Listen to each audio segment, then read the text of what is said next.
La decadencia al final de un proceso es algo que se ha dado en la última etapa de muchas revoluciones y procesos de cambio a lo largo de la historia. Así ocurrió también con la Revolución Francesa, que si recordamos del vídeo anterior, su última etapa fue la del consulado, etapa dirigida por Napoleón y en la que los ideales de igualdad social de comienzos de la Revolución se sustituyeron por un régimen personalista y expansionista donde Napoleón y el ejército tuvieron un papel fundamental en la historia de Francia y también de Europa. Este expansionismo de Napoleón fue un intento de establecer el ideal revolucionario francés en toda Europa. Sin embargo, los reinos absolutistas europeos no estaban por la labor, por lo que, tras la derrota de Napoleón, intentaron volver al antiguo régimen. Sin embargo, esto no fue del todo posible. Es lo que se ha conocido como la Restauración. El consulado, que recordamos que fue el último periodo de la Revolución Francesa, fue un régimen personalista y nacionalista, en el que Napoleón acaparó todo el poder, y esto se reflejó en la Constitución del año 8, en la que no había división de poderes. Esto contrasta enormemente con otras constituciones de la Revolución Francesa, que se caracterizaban precisamente por la división de poderes, es decir, poder ejecutivo, poder legislativo y poder judicial. En 1802, Napoleón fue proclamado cónsul vitalicio. Algunas medidas que tomó Napoleón fueron la elaboración de un código civil en la que se simplificaron las leyes, se creó el Banco de Francia y se establecieron las relaciones con la Iglesia mediante el concordato con el Vaticano.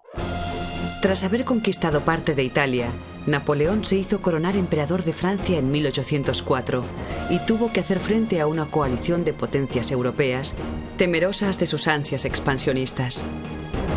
Por medio de importantes victorias militares, Napoleón logró entonces someter una gran parte del continente.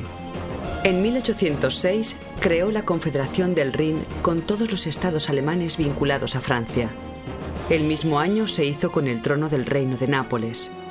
En 1808, el ejército napoleónico invadió España, pero 4 años más tarde fracasó en la conquista de Rusia, lo que condujo al declive del imperio. Se constituyó una nueva coalición antifrancesa que derrotó al emperador en Leipzig en 1813. Tras abdicar en 1814, Napoleón regresó al año siguiente, pero fue derrotado definitivamente en Waterloo. Así, en 1804, Napoleón se proclamó emperador, desarrolló una política expansionista bestial y mantuvo guerras constantes con otros países europeos. Aunque fue derrotado por los británicos en Trafalgar en 1805, esto no impidió que en pocos años Napoleón tuviera la hegemonía en toda Europa, tras las victorias de Austerlitz en el mismo año y de Jena en 1806, en la que derrotó a austriacos y prusianos. Así Napoleón, eterno enemigo de los ingleses, estableció un bloqueo continental para impedir que el Reino Unido tuviera relaciones comerciales con Europa. Sin embargo, Portugal, que era un socio comercial importante del Reino Unido, no aceptó el bloqueo, lo que conllevó a que Napoleón invadiese Portugal con el permiso y complacencia de la monarquía española de Carlos IV y Fernando VII. Al entrar las tropas francesas a España, el pueblo español no aceptó la ocupación francesa y dio comienzo en 1808 la Guerra de la Independencia. Tras las abdicaciones de Bayona, con las que Napoleón consiguió que Carlos IV y Fernando VII renunciaran al trono, las tropas francesas invadieron España, entrando en Madrid en mayo de 1808 y aplastando la sublevación popular. Todo el país se levantó en armas y combatió a los franceses en una larga e intensa campaña militar, que tuvo episodios heroicos como los sitios de Zaragoza y Girona. Ignorando la presencia del rey José Bonaparte, impuesto por Napoleón, se formaron juntas de gobierno provisionales y se eligieron unas cortes constituyentes que aprobaron en Cádiz la famosa Constitución de 1812 de talante liberal. Pese a controlar la península, las tropas francesas no pudieron con la guerrilla española, que se convirtió en una verdadera espina para el imperio napoleónico. Finalmente, cuando Napoleón retiró su ejército para atacar Rusia, las fuerzas anglo-españolas pasaron a la ofensiva y tomaron Madrid el 12 de agosto de 1812. Al año siguiente, las tropas francesas se vieron obligadas a abandonar España.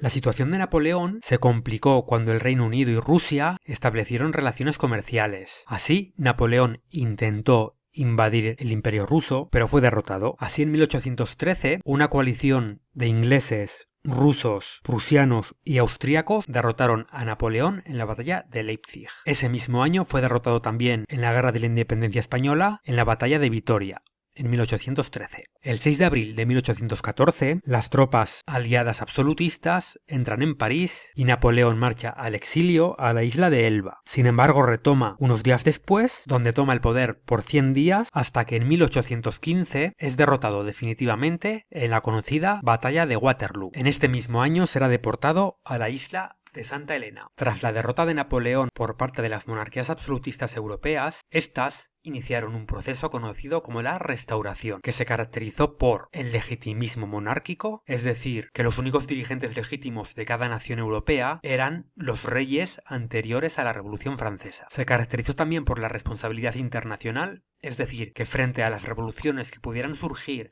en los diferentes países europeos, estas potencias absolutistas se otorgaban el poder de poder intervenir en ellos para colocar en aquellos países a los reyes considerados legítimos. Y así se estableció también un sistema de congresos que eran reuniones de estas potencias absolutistas para resolver los problemas internacionales. Así se estableció el Congreso de Viena, que fue una reunión presidida por Metternich, ministro de Asuntos Exteriores de Austria, en la que se decidió que Francia volviera a las fronteras anteriores a la expansión de Napoleón. Se crearon diferentes estados tapón en torno a Francia y además Rusia, Austria y Prusia se repartieron territorios europeos. Sin embargo, este reparto no solucionó los problemas europeos, como demostrarán las posteriores revoluciones y las guerras que asolaron el siglo XX. Así, vemos que Austria adquirió los territorios del Tirol, Rusia se hizo con Polonia, Besarabia y Finlandia, y Prusia se hizo con territorios en el norte de Europa. Este congreso estableció también diferentes alianzas para combatir a la revolución. Entre ellas destacan la Santa Alianza, integrada por Prusia, Rusia y Austria, que tenía un carácter absolutista y antiliberal y reconocía el origen divino de los reyes. Así también surgió la Cuádruple Alianza, compuesta por el Reino Unido, Austria, Prusia y Rusia, con la incorporación en 1818 de una Francia ya monárquica de nuevo, que tenía un carácter militar y su objetivo era mantener en el poder de Francia a Luis XVIII de la dinastía Borbón, restaurado tras Napoleón, y defender el orden europeo creado en el Congreso de Viena. Sin embargo, este orden europeo no fue duradero, ya que las reformas liberales calaron en los países europeos y fomentaron nuevas revoluciones, que veremos en posteriores vídeos. ¿De quién es este país?